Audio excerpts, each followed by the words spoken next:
হাদিস শরীফের মধ্যে এসেছে, জোহায়না গোত্রের এক মহিলা ব্যভিচারের মাধ্যমে তিনি সন্তান ধারণ করলো। কিসের মাধ্যমে? ব্যভিচার বুঝেন তো, অবৈধভাবে, অবৈধ মেলামেশার মাধ্যমে মহিলার গর্ভে সন্তান চলে আসলো। এবার ওই জোহায়না গোত্রের ওই ব্যভিচারিণীকে তার বাবা কি করলেন?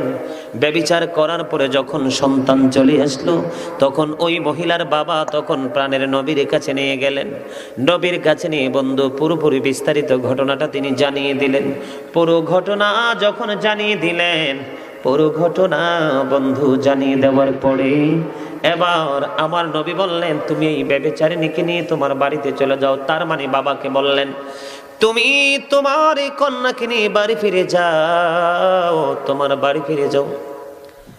যখন এই মহিলাটার বাচ্চা মানে সন্তান প্রসব হবে, তারপরে আমার কাছে তাকে নিয়ে আসবা। বাবা মেয়েটাকে নিয়ে বন্ধু বাড়িতে চলে গেল। বাবা মেয়েটাকে নিয়ে বাড়িতে চলে গেল।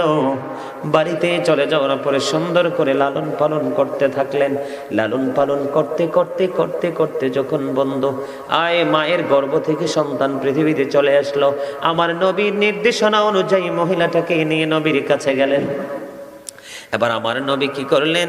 ওই মহিলাটার শরীরের যা কাপড় দিয়ে তাকে শক্ত করে বাঁধলেন। এদিক দিয়ে বন্ধু গর্ত খনন করা হলো, তাকে গর্তের মধ্যে ফেলে গ্রথিতকরণ করা হলো। নবী অর্ডার দিলেন, তাকে পাথর নিক্ষেপ করতে থাকো।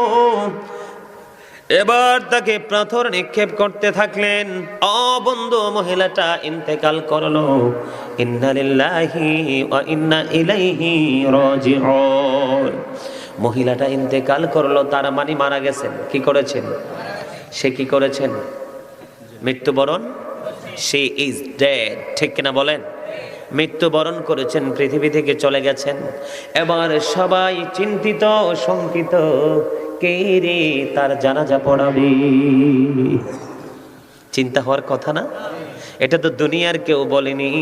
যিনি হলেন সরকারে দু জাহান, রহমাতুল লিল আলামিন, ইমামুল মুরসালিন, এই পৃথিবীর সকল কর্মের লিডার। এবং আমার পাঁচে অন্যায় আছে, গুনাহ আছে, আমি স্বীকার করি, আমি পাপী। কিন্তু মেহমান যে, এটাতে কোনো সন্দেহ নাই। আল্লাহ রাব্বুল আলামিন মেহমানের দোয়া কবুল করে রে, মুসাফির প্রতীকের দোয়া কবুল করে। আমি আজকে দোয়া করে যাব, আল্লাহ যেন সবাইকে তওবা করার তৌফিক দান করে। বলুন না আমিন। আর জোরে বলেন না আমিন।